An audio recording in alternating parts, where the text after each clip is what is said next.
بسم الله الرحمن الرحيم.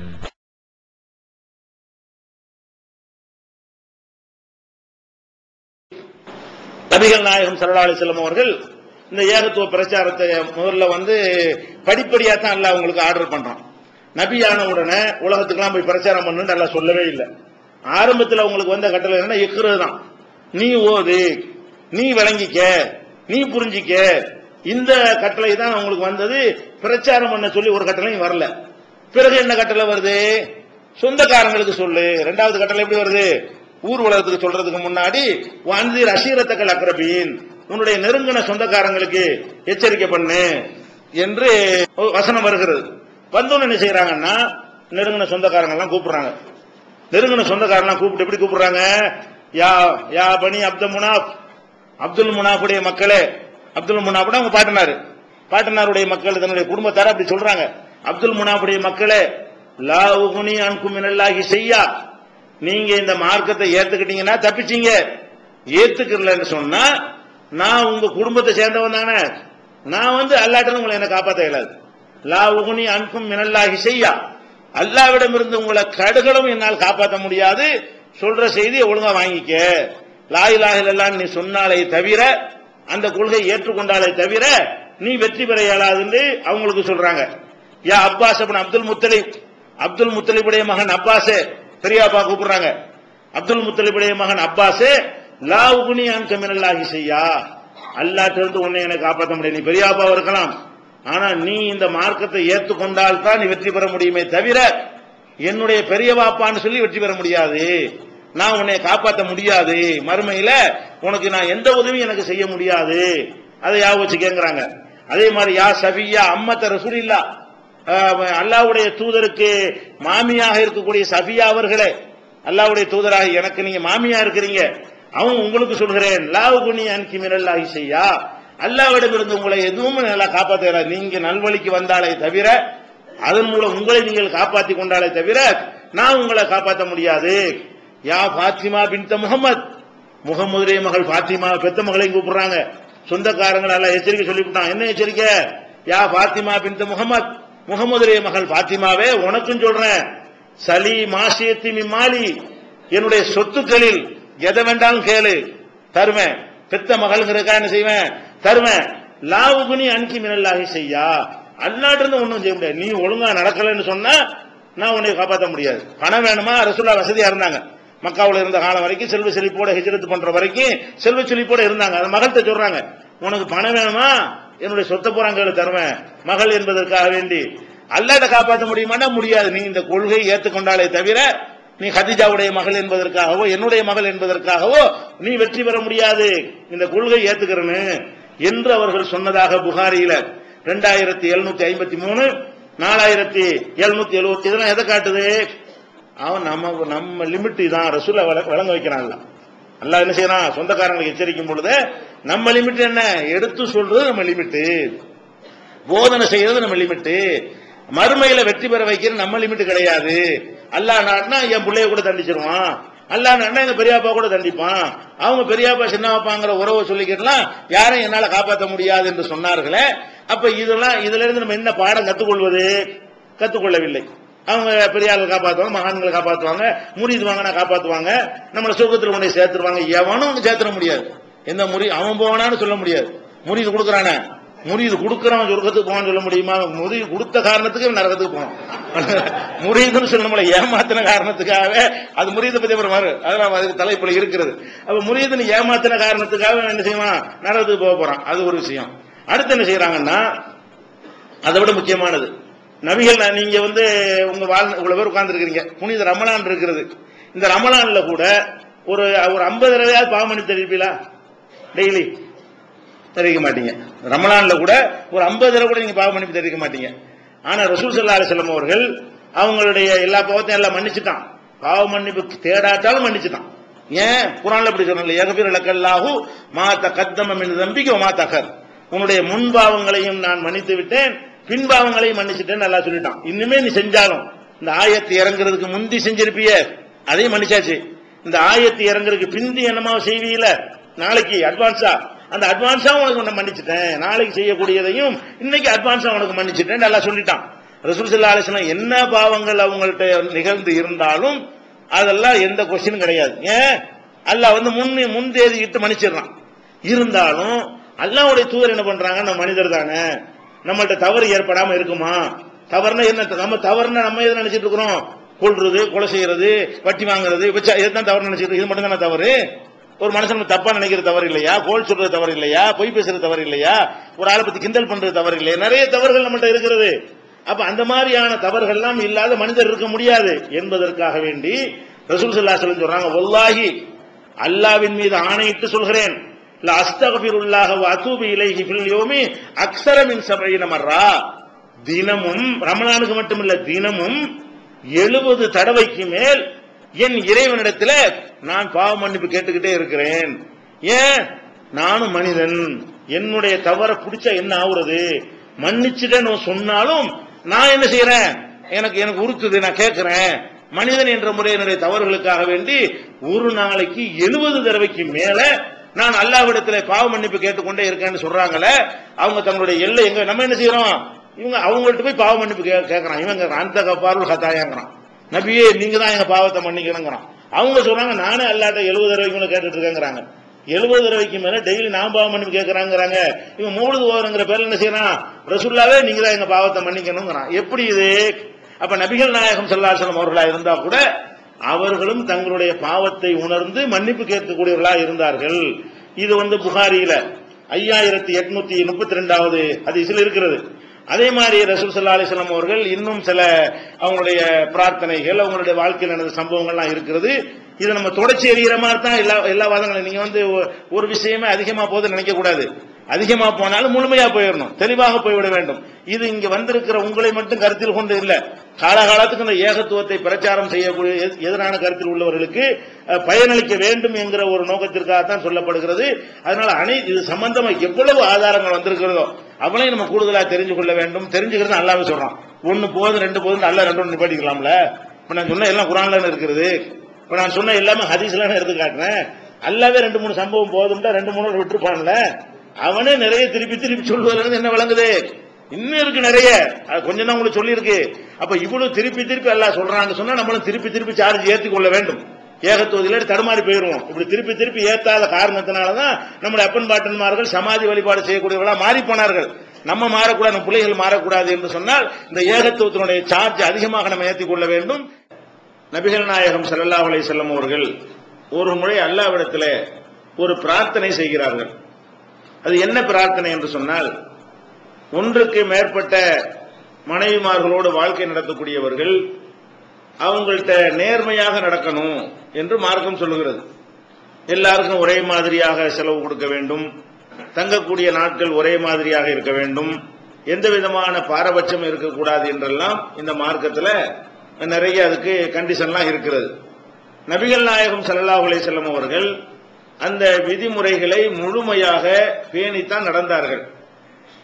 ஆனாலும் மனைவிமார்கள்ல ஆயிஷா நாயகியின் மீது மாத்திரம் அதிகமா பிரியம் வச்சிருந்தாங்க. கொடுக்கல் வாங்கல் எல்லாம் சமமா இருந்துட்டாலும் மனசால் யார் ரொம்ப நேசிப்பாங்கன்னு கேட்டா ஆயிஷா ரலியல்லாஹு அன்ஹா மேல கூடுதலான ஒரு அன்பு அவர்களுக்கு இருந்தது. அதுவும் சமமா தான் இருக்கணும், எல்லாம் சமமா இருக்கணும்னு கேட்டா இதுவும் சமமா தான் இருக்கணும். அதாவது அங்க ஒரு நாள் இங்க ஒரு நாள் தங்குறாங்கன்னா எல்லாம் சமமா இருக்கும், செலவுக்கு கொடுக்கறாங்கன்னா எல்லாருக்கும் ஒரே மாதிரியா கொடுப்பாங்க, இதெல்லாம் கரெக்டா இருந்தாலும் யாரு மேல கொஞ்சம் தூக்கலாக அன்பு இருக்கும் என்று கேட்டால் ஆயிஷா நாயகியின் மீது அவங்க அன்பா இருப்பாங்க. இதை எல்லாம் குற்றம் பிடிப்பானா? குற்றம் பிடிக்க மாட்டான். ஏன் குற்றம் பிடிக்க மாட்டான்? உள்ளத்துல சம்பந்தப்பட்ட விஷயத்துக்கு அது எந்த மனிதனும் பொறுப்பாளி கிடையாது.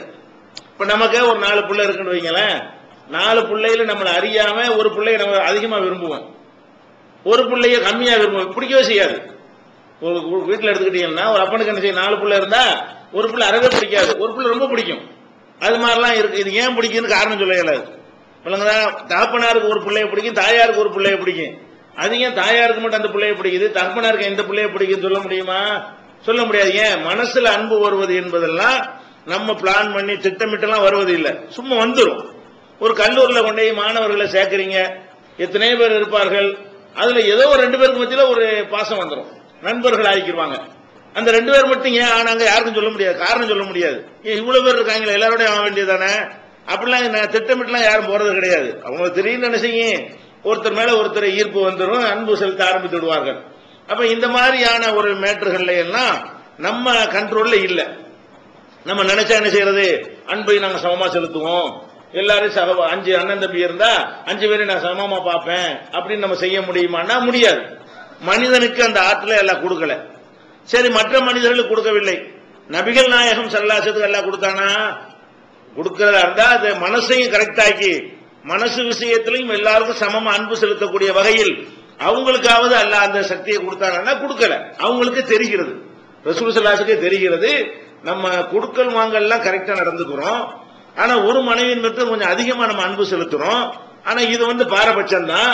இந்த பாரபட்சத்துக்கு நம்ம பொறுப்பாளி ஆக மாட்டோமே. நம்ம கையில உள்ளது இல்லையே, நம்மளா பிளான் பண்ணி செய்யலையே. அல்லாஹ்வுல கல்புக்குள்ள இந்த ஒரு அன்பு போடுறான். ஒரு ஆள் மேல கூட அன்பு போடுறதும் ஒரு ஆள் மேல குறைவான அன்பு போடுவது நம்முடைய கண்ட்ரோல்ல கிடையாது என்பதற்காக வேண்டி அல்லாஹ் இடத்துல இதை பத்தி துஆ செய்யறாங்க. எப்படி செய்யறாங்கன்னா, அல்லாஹும்ம ஹாதிஹி கிஸ்மதி ஃபீமா அம்லிகு, இறைவா என்னுடைய கண்ட்ரோல்ல என்னுடைய கட்டுப்பாட்டுல இருக்கக்கூடிய விஷயங்கள்ல நான் இதோ சமமாக நடந்து கொள்கிறேன். என்னுடைய மனைவிமார்கள் மத்தியில நான் எல்லாத்திலும் சமமா இருப்பேன். எதுல சமமா இருப்பேன்? என் கண்ட்ரோல்ல உள்ளதுல நான் சமமாக இருப்பேன். நான் நினைச்சா கரெக்டா செய்ய முடியும், நினைச்சா நிறுத்திக் கொள்ள முடியும் இருக்குதுல, என் அதிகாரத்தில் உள்ளது. என் அதிகாரத்தில் உள்ள காரியங்கள்ல நான் சரியாக நடந்து கொள்கிறேன். ஃபலா தலும்னி, இறைவா என்னை பிடித்து விடாது. ஃபீமா தம்லிக்கு வலா அம்லிக்கு, என் கைவசத்தில் இல்லாமல் உன் கைவசத்தில் இருக்குமே. அதாவது உளப்பூர்வமாக ஒருவர் மீது அன்பு கூட செலுத்துவோமே, ஒருவர் மீது அன்பு குறைவா செலுத்துவோமே, அது என் கையில இல்ல, அது உன் கையில இருக்கிறது. அதுக்கு நீ என்னை பிடிச்சிடாது, நான் இல்ல காரணம். நான் ஆயிஷா நாயகி மீது அதிகமா அன்பு வைக்கிறேன்னா நீ எப்படி ஏற்படுத்துற? நானா திட்டமிட்டு ஆயிஷாவை நேசிக்கணும்னு பிளான் பண்ணியா செஞ்சேன்? அப்படிலாம் கிடையாது. அப்போ ஒரு ஆள் மீது அன்பு அதிகமாக இருப்பது அது பாரபட்சம் ஆகாது. ஏன்? நம்மளா செஞ்சாதான் பாரபட்சம். நம்முடைய அதிகாரம் இல்லாம நம்மை அல்லாஹ் இயக்குனான் என்று சொன்னால் அதற்கு நம்ம பொறுப்பாளி ஆக மாட்டோம். அப்ப இத ரசூல் ஸல்லல்லாஹு அலைஹி வஸல்லம் அவர்களே அல்லாஹ் இடத்துல துஆ செய்யறாங்க. இது திருமதியில 1059வது ஹதீஸாக பதிவு செய்யப்பட்டிருக்குது. ஆதாரப்பூர்வமான ஹதீஸ். இதுல என்ன விளங்குறோம்? உள்ளங்களை கண்ட்ரோல் பண்ணக்கூடிய அதிகாரத்தை அல்லாஹ்வுடைய தூதருக்கே கொடுக்கல. எப்படி நம்ம உள்ளத்தை நம்ம கண்ட்ரோல் பண்ண முடியாதோ அதே மாதிரிதான் நபிகள் நாயகம் ஸல்லல்லாஹு அலைஹி வஸல்லம் உடைய உள்ளத்தையும் அவங்களுக்கு கண்ட்ரோல் பண்ண முடியாது. அல்லாஹ்வா பார்த்து செய்யறதை தவிர நான் கரெக்டா வச்சிருப்பேன் நம்ம அப்படின்லாம் சொல்ல முடியாது. ஏன்? ரசூல் ஸல்லல்லாஹு அலைஹி வஸல்லம் அடிக்கடி என்ன செய்வாங்க? சத்தியம் செய்யும் பொழுது லா முகல்லிபில் குலூப், அடிக்கடி ரசூல் ஸல்லல்லாஹு அலைஹி வஸல்லம் சத்தியம் செஞ்சார்களே ஆனால் அல்லாஹ்வின் மீது சத்தியமாகன்னு சொல்லுவாங்கல்ல, அதுக்கு பதிலாக எதை அதிகமா யூஸ் பண்ணுவாங்கன்னா உள்ளங்களை புரட்டுகிறானே அவன் மீது சத்தியமாக. அல்லாஹ் உள்ளங்களை புரட்டுறவனா இருக்கிறான், நம்ம உள்ளத்தையும் புரட்டி விட்டுருவான். உள்ளங்களை புரட்டக்கூடிய அல்லாஹ்வின் மீது சத்தியமாக என்பதை தான் சத்தியம் செய்யும் பொழுது அல்லாஹ்வுக்கு இந்த வார்த்தை அதிகமா பயன்படுத்துவாங்க. என்னுடைய உயிர் யார் கைவசத்தில் இருக்கிறதோ அவன் மீது சத்தியமாக சில நேரங்களில் சொல்லுவாங்க, அல்லாஹ்வின் மீது சத்தியமாக சொல்லுவாங்க. அதிகமாக எதை சொல்வார்கள் கேட்டா உள்ளங்களை புரட்டக்கூடியவன் முகல்லிபுல் குலூப் இருக்கிறான். அல்லாஹ்வுக்கு ஒரு பேர் உள்ளங்களை புரட்டுறவன் சொல்லி அந்த பேரை சொல்லி தான் அவங்க என்ன செய்வாங்க? அதிகமாக சத்தியம் செய்வார்கள் என்று பார்க்கிறோம். அப்ப நம்ம இது என்ன காட்டுகிறது? நம்ம எல்லாம் எல்லாத்திலையும் சமமா நடந்துட்டாலும் உள்ளம் விஷயத்துல நம்ம சமமா நடக்காட்டி சாதாரண மனிதர்னு விட்டுறலாம். ரசூல் ஸல்லல்லாஹு அலைஹி வஸல்லம் அவர்களுக்காவது அல்லாஹ் நினைஞ்சிருக்கலாம், அவங்க மாதிரி மற்றவங்க மாதிரி நீ கிடையாது. நீ உள்ளத்தையும் என்ன செய்யலாம், யாரை விரும்பணும் யாரை வெறுக்கணும் என்பதெல்லாம் நீ தான் பிளான் பண்ணிக்கலாம். யாரு மேல அதிக அன்பு செலுத்தணும் யாரு மேல செலுத்தக்கூடாதுன்னு நீனே முடிவு செஞ்சுக்கலாம். உனக்கு அந்த அதிகாரத்தை தந்தாச்சு என்று அல்லாஹ் செஞ்சானா? இல்ல. இப்ப நபிகள் நாயகம் ஸல்லல்லாஹு அலைஹி வஸல்லம் அவர்கள் தம்முடைய உள்ளத்தை தாமே கண்ட்ரோல்ல வைத்துக் கொள்ள முடியாது என்று சொல்லி இருக்கும் பொழுது எப்படி மகான்கள் சேகுமார்கள் இவங்க எல்லாம் நம்ம உள்ளத்தை பக்குவப்படுத்துவாங்க, நம்ம உள்ளத்துக்குள்ள நுழைஞ்சு அதை ஆதிக்கத்தை கையில் எடுத்துருவாங்க, நமக்கு லகான் போட்டு இழுத்துருவாங்க, தவறான எண்ணங்கள்லாம் வராம இந்த சேகுமார்கள் என்ன செய்வாங்க, நம்மள காப்பாற்றி விடுவார்கள் என்று சொல்லிதானே இந்த முரீதுகள்லாம் உண்டானது. இந்த முரீதுகளுடைய பரிணாமம் தானே தர்காங்கிறதெல்லாம். முரீதுன்னு இருக்கும்போது முரீது வியாபாரம் பண்ணிடுவான், அவன் செத்துருவானா, சீடர்கள் இருப்பாங்களா, இவங்க தர்கா கட்டி விட்டுருவாங்க. அதுக்கப்புறம் மக்கள் எல்லாம் போக ஆரம்பிச்சிருவாங்க. எல்லாருக்கும் இந்த முரீதுகள் இருப்பாங்க, யாருக்கெல்லாம் தர்கா கட்டி வச்சிருக்கிறானோ அவங்களுக்கெல்லாம் பாத்தீங்கன்னா முரீதுகள் இருப்பாங்க. முரீதுனா என்ன? ஏஜென்ட்கள். அவங்களுடைய ஏஜென்ட்கள் யாருக்கு இருக்கிறாங்களோ அவங்களுக்கெல்லாம் பெரிய பெரிய தரா கட்டிடுவாங்க. ஏஜென்ட் இல்லாம செத்தாண்டு வைங்க, நல்லவனா வாழ்ந்து ஏஜென்ட் வைக்காம செத்தாண்டு வைங்க, அவனுக்கு இன்னும் தரா கட்ட மாட்டான். அப்ப இந்த தர்காக்கள்லாம் உண்டானது கூட எதுல உண்டாகுது தெரியுமா? இந்த மனிதர்களை உள்ளத்தை பக்குவப்படுத்தக்கூடியவர்கள், உள்ளங்களை கண்ட்ரோல் பண்ணக்கூடியவர்கள் என்று நினைத்து அவர்களுக்கு சீடர்களாக ஆகி அவங்களை காலில் விழுந்து கும்புற அளவுக்கு ஆயிட்டு செத்து போன பிறகு அவருக்கு மரியாதை பண்றோம் கொண்டாடுறோம் கட்டி வச்சதான் மீதி மக்கள் எல்லாம் போய் வழிபட்டு இருக்கிறாங்க. 95% தர்காக்கள் எல்லாம் இந்த முரீதீன்களால், அந்தந்த ஷேகுமார்களாக இருந்து முரீதா இருந்தாங்க இல்லையா, இந்த முரீதுமார்களால் கட்டப்பட்டதுதான் இந்த வழிபாட்டு காரணமா இருக்கிறது. இப்ப நபிகள் நாயகம் ஸல்லல்லாஹு அலைஹி வஸல்லம் இந்த ஒரு பிரார்த்தனை, அல்லாஹ்விடத்தில் யா அல்லாஹ் என்னை பிடிச்சிராத, நான் ஆயிஷா மேல அதிக அன்பு செலுத்தினேன், நீயா மத்த மனைவிமார் அவ்வளவு அன்பு செலுத்தல, நீ என்னை கேட்டுப்படாத. ஏன்? அது என் கையில கிடையாது. நீங்கன்னா அவங்க மேல அன்பு அதிகமா போடுற, ஒரு ஆள் மேல அன்பு கம்மியா போட்டா நானா அதுக்கு பொறுப்பு? என்னை இதுக்கு பிடிச்சிராதே என்று சொன்னதிலிருந்து உள்ளங்களுடைய கண்ட்ரோல் கிடையாதுன்னு விளங்கிக் கொள்கிறோம். இதுவும் நபி ஸல்லல்லாஹு அலைஹி வஸல்லம் அவர்கள் மனிதராகத்தான் இந்த உலகத்துல வாழ்ந்தாங்க, அதை சொல்லி தர்றதுக்கு தான் வந்தா. இந்த துவா கூட நமக்கெல்லாம் தெரியற மாதிரி செஞ்சாங்க. இது அல்லாஹ்வுக்கு அவங்களுக்குள்ள விஷயமா இணைஞ்சிருக்கலாம், அவங்களும் அல்லாஹ்ட்ட கேட்டு பேசாம விட்டு போயிருக்கலாம்ல. இது நமக்கெல்லாம் அறிவிக்கப்படுற அளவுக்கு சொல்றாங்க. அது சஹாபாக்கள் காதுல விழுந்து அதை நமக்கு அறிவிக்கிற அளவுக்கு செய்யறாங்கன்னா எதுக்காக வேண்டி? நம்ம தெளிவா இந்த மார்க்கத்தை புரிஞ்சுக்கணும். இது அல்லாஹ்வுடைய மார்க்கம், மனிதனுக்கு இந்த ரைட்டும் கிடையாது, அல்லாஹ்வுக்கு மட்டுமே உள்ள சொந்தமான மார்க்கம்ங்கிறது நிலைநாட்டணும் என்பதற்காகத்தான் இதையெல்லாம் நமக்கு தெரிகிற விதமாக நபிகள் நாயகம் ஸல்லல்லாஹு அலைஹி வஸல்லம் மூலமா அல்லாஹ் வெளிப்படுத்துகிறாங்க. அதே மாதிரிங்க ஒரு தடவை ரசூல் ஸல்லல்லாஹு அலைஹி வஸல்லம் செய்யறாங்கன்னா, பள்ளிவாசல்ல தொழுகை நேரம், சுபுஹ நேரம், தொழுகை நேரம் எல்லாம் சப்பா நின்னுட்டாங்க. ரசூல் ஸல்லல்லாஹு அலைஹி வஸல்லம் அவர்கள் தான் இமாமா இருப்பாங்க இல்லையா, அவங்க தான் இமாம் முதல் வரிசையில இமாம் நிக்க வேண்டியது நின்றுட்டாங்க. திடீர்னு அவங்களுக்கு யாரும் வருது, ஆகா நம்ம குளிப்பு கடமையா இருந்துமே குளிக்காமையில நிக்கிறோம். குளிப்பு கடமையா இருந்தா குளிச்சிடணும் இல்லையா, கடமையான குளிப்பு இருந்து அவங்க என்ன செய்யறாங்க, குளிக்க மறந்துட்டு பள்ளிவாசலுக்கு வரக்கூடாது, அதுக்கு தொழுகையும் நடத்தக்கூடாது, பள்ளிவாசலுக்கு வரக்கூடாது, குளிக்காம தொழுகை நடத்தக்கூடாது. 2 மிஸ்டேக் அவங்களுக்கு நடக்கிறது. அப்ப பள்ளிவாசலுக்கு வர்றது குளிப்பு கடமையானவர்கள் குளிக்காம என்ன செய்யக்கூடாது, பள்ளிக்கு வரக்கூடாதுன்னு தடை இருக்கிறது.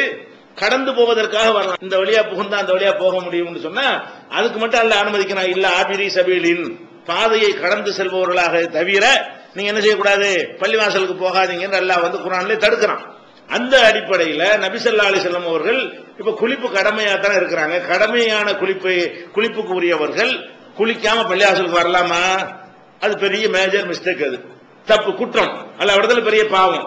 ரெண்டாவது தொழுகைக்கு நின்றுட்டாங்கன்னு வைங்களேன், தொழுகைக்கு நின்றுட்டாங்க, நின்றவன்னு என்ன செய்யுதுன்னு கேட்டா அப்பதான் ஞாபகம் வருது, ஆஹா நம்ம குளிக்காமையில வந்துட்டோம் சொல்லி உடனே பதறி போய் என்ன செய்யறாங்க, அப்படி நில்லுங்கன்னு சொல்லி எல்லாரும் நிக்க வச்சுட்டு வேகமா வீட்டுக்குள்ள போய் குளிச்சுட்டு ஈரம் சொட்ட சொட்ட தலையிலிருந்து தண்ணீர் வடிய வடிய நின்று இமாமாக நின்று தொழுகை நடத்தினார்கள். இப்படிங்கிற செய்தி புகாரியில 275வது ஹதீஸ்லயும் 640வது ஹதீஸ்லயும் நம்ம பார்க்கிறோம். இப்ப நம்ம என்ன பண்றோம்னா, நபிகள் நாயகம் ஸல்லல்லாஹு அலைஹி வஸல்லம் அவங்க மனித தன்மைக்கு அப்பாற்பட்டு அவங்க இறை நேசர்களுக்கெல்லாம் பெரிய இறை நேசரா இருக்கிறதுனால நம்மளுக்கெல்லாம் வரக்கூடிய மறதி அந்த மிஸ்டேக்குகள்லாம் வராது என்ற மாதிரி படைக்கப்பட்டிருப்பார்களே. ஆனால் கடமையான குளிப்போட பள்ளிக்கு வந்திருப்பாங்களா? நமக்கு மறதி வரலாம், அல்லாஹ்வுடைய ரசூலுக்கு எப்படி வர்றது, அவுலியாவுக்கு எப்படி வர்றது, அப்படிதான் நினைச்சிட்டு இருக்காங்க. நமக்கெல்லாம் வரலாம், அவுலியாவுக்கு மறப்பாரா? அவுலியாவுக்கு தெரியாத விஷயம் இருக்குமா? அப்படிதான் நினைச்சிட்டு இருக்கிறாங்க. அப்படியான ஒரு டிஃபரெண்ட் இந்த மார்க்கத்தில் இருக்குமே. ஆனால் நபிகள் நாயகம் ஸல்லல்லாஹு அலைஹி வஸல்லம் அவர்களுக்கு இது இந்த மாதிரி மேட்டர் நடந்திருக்குமா? இத்தனை தொழுகை நடத்துற அளவுக்கு நின்றுட்டாங்களே. அப்ப பள்ளிவாசலுக்குள்ள வர்றது பாவமான காரியமாச்சே. தெரியாம வந்தா பாவம் இல்ல, மறதியா வந்தா பாவம் இல்ல. ஆனா மறதியும் தானே காரணம் சொல்ல போறோம், இல்ல தெரிஞ்சுக்கிட்ட வேணும்னு தான் சொல்ல போறோமா? தெரிஞ்சுக்கிட்ட குளிப்பு கடமை வேணும்னு தான் வந்தாங்கன்னு சொல்லி குற்றவாளி ஆக போறோமா? இதுக்கு நம்ம என்னதான் பதில் சொல்லுவோம்? அவங்க மறந்துட்டாங்க, மறந்துன்னு சொல்றாங்க, யாவும் பண்ணி தானே சொல்றாங்க. அப்ப நம்ம என்ன வழங்குறோம்? நபிகள் நாயகம் இது எவ்வளவு முக்கியமான ஒரு கடமை. அதாவது ஒரு மனைவியரோட சந்தோஷமா இருந்து விட்டால் குளிக்கணும் என்பது முக்கியமான கடமை தானே. அதை கூட பெரும்பாலும் யாரும் மறக்க மாட்டோம் தானே. நம்ம கூட மறக்கிற விஷயங்கள் சிலது இருக்குதுங்க. குளிப்பு கடமை யாராவது மறக்குவோமா? பெரும்பாலும் மனிதனுக்கு இதுல மறதி வராது, கரெக்டா நினைஞ்சிருவாங்க, அவங்கவுங்க அதை செஞ்சிருவாங்க, அது கரெக்டா யாபத்தில் இருந்துட்டு இருக்காங்க. அதனால பெண்ணா இருந்தாலும் அதுல கொண்டே மறதி உண்டாக்குறான் அல்ல. இதுல எல்லாம் யாருக்குமே மறதி வராது.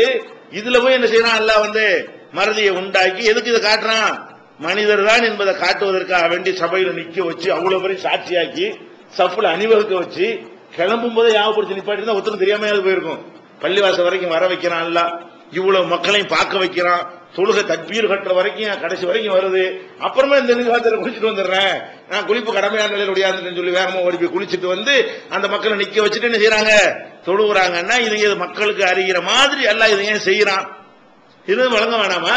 இப்ப நபிகள் நாயகம் ஸல்லல்லாஹு அலைஹி வஸல்லம் இருந்தாலும் எந்த மகானா இருந்தாலும் இதான் நிலைமை. மனிதர் தான். மனிதருக்கு மேம்பட்ட ஒரு ஆற்றல் கொடுக்கப்படவில்லை என்பதற்கு இது மாதிரியான சம்பவங்கள்லாம் சான்றாக இருக்கிறது. அதே மாதிரி இப்ப நபிகள் நாயகம் ஸல்லல்லாஹு அலைஹி வஸல்லம் அவர்கள் ஒரு நாள் லொஹரோ அஸரோ தொழுகிறார்கள். அதாவது சத்தம் இல்லாமல் தொழுகிற தொழுகை. ஹதீஸ்ல லொஹர் அல்லது அஸர்னு வருகிறது. அப்ப லொஹர் தொழுகை அஸர் தொழுகையோ தொழுவிக்கிறாங்க. தொழுவிக்கும் போது என்ன பின்னாடி இருந்து பின்பற்றி தொழக்கூடியவர் என்ன பண்றாருன்னு கேட்டா 3 மத்தனை ஓதுறாங்க. சத்தம் போட்டு ஓதல இல்ல, சும்மா நிக்கிறமேண்டு அவர் ஓத ஆரம்பிச்சிடுறாரு. ஆரம்பத்தில் எப்படிதான் சட்டங்கள்லாம் தெரியாம இப்படிலாம் இருந்தாங்க, சொல்லி கொடுத்தா கரெக்ட். நம்ம எப்படி யாரும் ஓத மாட்டோம். இப்ப ஏன்னா நம்ம தெரிஞ்சுக்கிட்டோம் சட்டத்தை அனுபவத்தின் மூலமாக. இஸ்லாமே அப்பதான் வந்திருக்காங்க போது ஒன்னொன்னா தான் அறிஞ்சிக்கிற நிலையில் இருக்கிறாங்க. அப்ப செய்யறாங்க ரசூலுல்லாஹ் லொஹர் அஸர் தொழுவிக்கிறாங்க. அவர் பின்னாடி சப்பிஹிஸ்மு ரப்பிக்கல் ஆலான்னு அவர் இமாம் வேலை அவர் செய்யறாரு. பின்னாடி என்ன செய்யறாரு, சத்தம் போட்டு சப்பிஹிஸ்மு ரப்பிக்கல் ஆலான்னு ஓதுறாரு. ஓதுனா தொழுகை முடிக்க முடியுமா? ரசூல் ஸல்லல்லாஹு அலைஹி வஸல்லம் தொழுது எல்லாத்தையும் முடிச்சுட்டு என்ன செய்யறாங்கன்னு கேட்டா, யார் ஓதுனா ஐயுக்கும் கர கல்வி பி சப்பிஹிஸ்மு ரப்பிக்கல் ஆலா, எனக்கு பின்னாடி இந்த சப்பிஹிஸ்மு ரப்பிக்கல் ஆலான்னு ஓதுனாலும் யாரு? சலாம் கொடுத்து தொழுகைலாம் முடிச்ச பிறகு அது யாருப்பா சப்பிஹிஸ்மு ரப்பிக்கல் ஆலான்னு அந்த சூரா ஓதுனாலும் யாருன்னு கேட்கிறாங்க. அப்ப ஒரு ஆள் என்ன செய்யறாரு, நான் தான் ஓதுனேன் ஆனான்னு ஒரு சொல்றாரு. ஆனா சொல்லிட்டு பயந்து என்ன செய்யறாரு, உளம் உரிது மிகா இல்லல் கயிர், நல்லதை நாடித்தான் ஓதுனேன், உங்களுக்கு இடைஞ்சல் பண்றதுக்கு நான் நாடல, சும்மா இருக்கிறதுக்கு ஓதுவோமேன்னு ஓதிட்டேன், நன்மையை தான் நாடுனேன்னு என்ன செய்யறாரு, அதுக்கு ஒரு சமாதானத்தையும் சேர்த்து நான் தான் ஓதுனேன் அப்படிங்கிறாரு. அப்ப ரசூல் ஸல்லல்லாஹு அலைஹி வஸல்லம் என்ன சொன்னாங்கன்னு கேட்டா, நீ ஓதுனப்பா எனக்கு டிஸ்டர்ப் ஆகுத, நீ அங்க ஓதுனீன்னா நான் ஓதுறேன் எனக்கு தடுமாறுகிறது, நம்ம என்ன தொழுகிறோம்னு எனக்கு ஞாபகம் வர மாட்டேங்குது, எனக்கு குழப்பம் ஏற்பட்டுக்கிட்டு இருக்கிறது. அது அர்த்தம் செய்யும். ஒருத்தர் பேசிக்கிட்டு இருந்தாரே, ஆனால் நம்ம எழுதிக்கிட்டு இருக்கோம்னு வைங்களேன், எழுதிக்கிட்டு இருக்கும்போது அவங்க உட்காந்து ஒரு ஆள் பேசிட்டு தான் என்னவாயிரும், நம்ம எழுத்துல கவனம் ஓடாது. ஏன்னா மனிதனுக்கு காது ஒரு பக்கம் கொடுத்துட்டு மூளையை இன்னொரு பக்கம் கொடுக்க முடியாது. காது எந்த பக்கம் இருக்கு அங்கேயே மூளையை கொடுத்தா தான் என்னவா இருக்கு, ஒழுங்கா கவனம் நம்ம போகும். ஏன்னா அது சத்தம் நம்முடைய கவனத்தை திருப்பக்கூடியது, அதிகமா திருப்பக்கூடியது. கண்ணு கூட அவ்வளவு திரும்பாது, ஒரு பக்கம் பார்த்துக்கிட்டு கூட எழுதிடலாம். காது சீக்கிரமா என்ன செய்யும், நம்மள கவனத்தை திருப்பி விடும். அப்ப கவனத்தை திருப்பக்கூடிய வகையில நீம்பாட்டுக்கு ஒண்ணு ஓதுனா காதுல விழுவுது, நான் என்ன தொழுவும் போது நானும் எனக்குள்ள ஓதணுமா இல்லையா, அதுல சூறாக்கள்லாம் தடுமாறுகிறது, குழப்பத்தை ஏற்படுத்துறீங்களப்பா, இனிமே இப்படி செய்யாதீங்க என்று நபி ஸல்லல்லாஹு அலைஹி வஸல்லம் அவர்கள் சொல்றாங்க. இது முஸ்லிம்ல 603வது ஹதீஸ்ல இடம்பெற்றிருக்கிறது. இதுல இருந்து நம்ம என்ன விளங்குறோம்? அப்ப நபிகள் நாயகம் ஸல்லல்லாஹு அலைஹி வஸல்லம் அவர்கள் இந்த மனிதர்கள் எப்படி டிஸ்டர்ப் ஆவாங்களோ அந்த மாதிரி டிஸ்டர்ப் ஆற படைப்பவங்க இல்ல, அவங்க மகானுக்கெல்லாம் மகானு என்ற காரணத்தினால் நீங்க என்னத்தை கத்துனாலும் அவங்க ஈடுபாடாக இருந்துட்டு இருப்பாங்க. யார் எந்த டிஸ்டர்பும் ஏற்படுத்த முடியாது என்று படைக்கப்பட்டார்களா, நமக்கு எப்படி டிஸ்டர்ப் ஆகும் அப்படி ஆகுது. ஒரு இமாம் ஓதி தொழுவிச்சுட்டு இருக்கும் பொழுது பின்னாடி ஒருத்தர் ஓத ஆரம்பிச்சாருன்னா இமாமு கண்டிப்பா கன்ஃபியூஸ் ஆகி போயிருவாரு, குழம்பிடுவாரு. நம்ம ஒரு காரியத்தில் ஈடுபட்டு இருக்கும் போது மூளை சம்பந்தப்பட்ட காரியம், கை சம்பந்தப்பட்ட கால் சம்பந்தப்பட்ட காரியத்தை செஞ்சுக்கிட்டு கேட்டுட்டு இருக்கலாம், நூல் கோத்துட்டு இருக்கலாம், பூ கட்டிக்கிட்டு இருக்கலாம், அம்மி அரைச்சுக்கிட்டு என்ன செய்யலாம், காதுல ஏதாவது பயானம் கேட்டுக்கிட்ட முளவா அரைக்கலாம், அதெல்லாம் செய்யலாம். ஆனா இதை செய்ய முடியும், மூளைக்கு வேலை கொடுக்கிற விஷயங்களையும் காதுக்கும் கொடுக்க முடியுமா? காதோட சேர்த்து மூளையும் சேர்த்தான் கொடுத்துடணும். அப்படி கொடுத்தாலும் வேண்டாம் கேட்கலாமே தவிர, இது கவனம் மூளை சம்பந்தப்பட்ட வேலை. ஓதிக்கிட்டு இருக்கிறோம், அதுல பேசிக்கிட்டு இருக்கும்போது கண்டிப்பா கேட்க முடியாது. சத்தமிட்டோ சத்தம் இல்லாமலையோ நான் பேசிக்கிட்டே இருக்கேன்னு வைங்க, இங்க ஒரு ஆள் ஓதுனா எனக்கு கேட்குமா? என் பேச்சு வேண்டாம் தடுமாற்றமாகுமே தவிர அவருடைய இதை என்ன செய்யாது, கேட்காது. என்னுடைய ஓதுதல் கண்டிப்பா நின்று போயிடும். இது எனக்கு ஏற்படுற மாதிரி, உங்களுக்கு ஏற்படுற மாதிரி, எல்லா மனிதருக்கு ஏற்படுற மாதிரி நபிகள் நாயகம் ஸல்லல்லாஹு ஏற்பட்டிருக்கா இல்லையா? இது ஏன் தொழுதவன யார் இதை ஓதுனான்னு கேட்டு இதை கண்டிக்கிறாங்க. நீ ஓதி நம்மள குழப்பத்தை உண்டாக்கி விட்டியப்பா அப்படின்னு சொல்லிட்டு எனக்கு டிஸ்டர்ப் பண்ணி விட்டிய, இடைஞ்சல் பண்ணிட்டியன்னு கேட்கிறாங்களே, அவங்க மனித தன்மையோடு இருந்தார்களா அல்லது மகான் என்ற காரணத்திற்காக வேற தன்மை எல்லாம் கொடுத்துட்டானா? அல்லாஹ்வுடைய தூதராக நியமிச்ச காரணத்தினால மனித தன்மையெல்லாம் உருவி எடுத்துவிட்டு உங்களை வேற ஒரு படைப்பு ஆக்கிட்டோன்னு கொடுத்தாங்க, நம்மள மாதிரி இருந்தாங்களா? இதுல இருந்து தப்பிச்சு கொள்ளணுமோ ஒரு தேவை தானே. பெரிய பெரிய பயங்கரமான துன்பங்கள்ல இருந்தா விடுபட்டுருவாங்கன்னு சொன்னா இந்த டிஸ்டர்ப்ல தப்பிச்சுக்கலாம்ல. எனக்கு யாரும் டிஸ்டர்ப் பண்ணாத படைப்புனா, நீ வேற யாருக்கு கொண்டாலும் டிஸ்டர்ப் பண்ணலாம், எனக்கெல்லாம் பண்ண முடியுமா? நீ வேணா கத்தி பாரு, நான் ஓதி காட்டுறேன்னு சொல்லணுமா? அப்படித்தானே இருக்கனே. அப்படி எல்லாம் படைக்கவில்லை. இது சின்ன சின்ன விஷயங்கள்லாம் அந்த மாதிரி இருக்கிறது. அதே மாதிரி வந்து இப்ப நபிகள் நாயகம் ஸல்லல்லாஹு அலைஹி வஸல்லம் அவர்கள் வந்து மதீனாவுக்கு வந்த ஆரம்ப நேரம், மதீனாவுக்கு வந்த புதுசுல என்ன செய்யறாங்கன்னா, மதீனாவுல எல்லாருமே பேரிச்ச மரத்தை வைத்து பேரிச்சம் தோப்புகளை வைத்து விவசாயம் பண்ணக்கூடிய மக்களாக இருக்கிறார்கள். அவங்க என்ன பண்ணுவாங்கன்னு கேட்டா, அந்த பேரிச்ச தாவரங்கள்ல வந்து ஆண் தாவரம் பெண் தாவரம் அது பிரிச்சு வச்சிருப்பாங்க. அதை என்ன செய்வாங்கன்னு கேட்டா, அதை இணைப்பு செஞ்சு மகரந்த சேர்க்கை மூலமாக, அயல் மகரந்த சேர்க்கைன்னு சொல்லுவாங்க இல்லையா, அது மாதிரி இணைப்பின் மூலமாக செய்யும் பொழுது உற்பத்தியாகும். இந்த பூக்கள்லாம் காய்க்கிறதுக்குலாம் என்ன காரணம், பூக்கள்ல வந்து ஒரு மரத்துல வந்து நிறைய பூக்கள் பூக்கிறது, அந்த பூக்கள்ல ஆண் பூண்டு இருக்குது பெண் பூண்டு இருக்கிறது. ஆண் பூக்கள் வந்து காய்க்காது, பெண் பூ தான் காய்க்கும். பெண் பூ கூட எப்ப காய்க்கும் தெரியுமா, ஆண் பூவுல வந்து மகரந்த பொடின்னு ஒரு பொடி இருக்கும், அந்த பொடி வந்து பெண் பூவுல வந்து படணும். எப்படி படும், காத்தடிச்சு அதன் மூலமாக வந்து படுவதற்கு வாய்ப்பு இருக்கிறது. அல்ல வண்டுகள் போய் அந்த ஆண் பூல உட்கார்ந்துட்டு காலில் அந்த பொடியை ஒட்டிக்கிட்டு வந்து மறுபடி பெண் பூல உட்காரும் பொழுது அதுதான் காயாக காய்க்கிறது, ஆண் பூலாம் உதிர்ந்து கொட்டி போய்விடும். அப்ப அந்த மாதிரியான ஒரு மெத்தட்லாம் இருக்கிற மாதிரி என்ன செய்வாங்கன்னு கேட்டா, அந்த ஒட்டு அந்த ரெண்டையும் ஜாயிண்ட் பண்ணி என்ன செய்வாங்க, ஒட்டு முறையில வந்து ஆண் பாலை பெண் பாலன்னு இருக்கும், ரெண்டு பாலையும் இணைச்சு என்ன செய்வாங்கன்னா செய்யும்போது பேரிச்சம்பழம் நல்லா காய்க்கும் அப்படிங்கிற மாதிரி அந்த காலத்துல ஒரு முறையை அந்த மக்கள் கண்டுபிடிச்சு வச்சிருந்தாங்க. இத நபிகள் நாயகம் ஸல்லல்லாஹு அலைஹி வஸல்லம் மக்காவுல இது மாதிரி அவங்க பார்க்கல. மதீனாவுல வந்து ஒரு டிஃபரெண்டான ஒரு இதை பாக்குறாங்களா, என்னப்பா செஞ்சு வச்சுக்கிறீங்க, மரத்தை இப்படி கட்டி கட்டி வச்சு ஜாயிண்ட் பண்ணி வச்சு என்ன மேட்ரு இது அப்படிங்கிறாங்க. இல்ல இப்படி செய்வோம், இதனால நிறைய உற்பத்தி ஆகும் அப்படின்ற உடனே ரசூல் ஸல்லல்லாஹு அலைஹி வஸல்லம் என்ன பண்றாங்க, இதை விட்டுருங்க, இது அறிவுக்கு பிறந்த அவங்களுக்கு பொருந்தல, அறிவு பொருந்தாத விஷயமா இருக்குதுனால அவங்க நினைச்சிருக்கிறாங்க, இந்த வேலையை நீங்க விட்டுருங்கன்ட்டாங்க. ரசூலுல்லாஹ் சொல்லிட்டாங்களேன்னு சொல்லி சஹாபாக்கள் என்ன பண்ணிட்டாங்க, அந்த வருஷம் யாரும் அதெல்லாம் பண்ணாதீங்க, பசுமை இயற்கையா விட்டுருங்க, அது வளர்றபடி வளரட்டும் என்று இந்த செயற்கையாக இந்த உற்பத்திக்காக செய்யக்கூடிய இந்த ஏற்பாட்டை வந்து நிறுத்தி கொண்டார்கள்.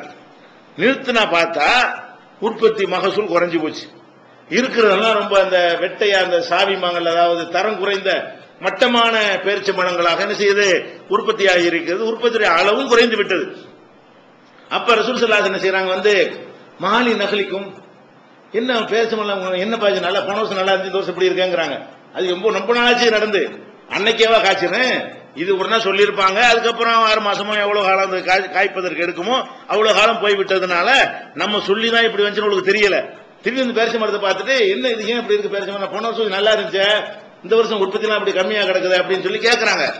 அப்ப சஹாபாக்கள் என்ன பண்றாங்க, என்னாச்சு நீங்க உங்க சொல்ல நிப்பாட்டி விட்டோம், நாங்க எங்களுக்கு தெரிஞ்ச ஒரு மெத்தட்ல விவசாயம் பண்ணிட்டு இருக்கிறோம், அதை நீங்க விட சொல்லிவிட்டீங்க, நீங்க சொல்லிட்டீங்களேன்னு நாங்க நினைச்சிட்டோம், நாங்க விட்டுவிட்டோம், விட்ட உடனே இப்ப என்ன ஆச்சு, இந்த மாதிரி ஆயிடுச்சு அப்படின்னு ரசூல் ஸல்லல்லாஹு அலைஹி வஸல்லம் என்ன பண்ணிட்டாங்க, அதை நீங்க கேட்டிருக்காம இருக்கலாமே.